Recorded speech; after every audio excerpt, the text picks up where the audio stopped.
Welcome back. Well, today we focus on something that also does concern everyone. It's the issue with the concessions, the airport concessions, the port concessions, involving the private, the PPPs, and it all keeps dotting back and forth. So we're joined this morning by Mansur Ahmed. He's an engineer. He's DG, Infrastructure Concession Regulatory Commission. That's the ICRC for short. That's how they refer to it. Thank you for coming on this morning. Thank you, and good morning. Well, for some time now, all of these arguments about the airport concession, but this time really seems to be gaining a whole lot of ground. We understand that some airlines are threatening to pull out of MM2 if all doesn't go well. A lot of talk going on about it, but at the moment, do you think you're now between the devil and the deep blue sea on this arrangement? Well, not really. Obviously, there are problems, and these arise for a number of reasons. First of all, as we all know, this kind of arrangement is very new in Nigeria. Concessions, in the sense of the participation of a private entity in the provision of service which had traditionally been provided by government, is relatively new.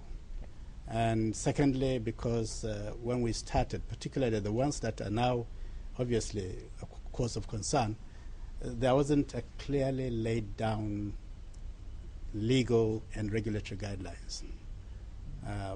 And therefore, there wasn't a proper basis on which the entities, the private entities and the public entities, ought to prepare themselves for this kind of arrangement. Yes, but those who put forward the idea of concessions, why didn't they give a framework for it? Well, like I said, first of all, in many cases, in many respects, as happens in most other countries, people are always looking for new ways of doing things, new ways of solving problems. We obviously had problems of being able to deliver public service, especially public infrastructure, for many, many years. Government has been unable to deliver adequate and the kind of quality infrastructure that the economy requires, that people expect. And we see other people looking at new ways of doing this through public-private partnerships. And I think we started to copy, even before we put down a clear guideline, a clear legal arrangement. But now we have. So what we are now seeing is the effect of those three, if you like, oversights.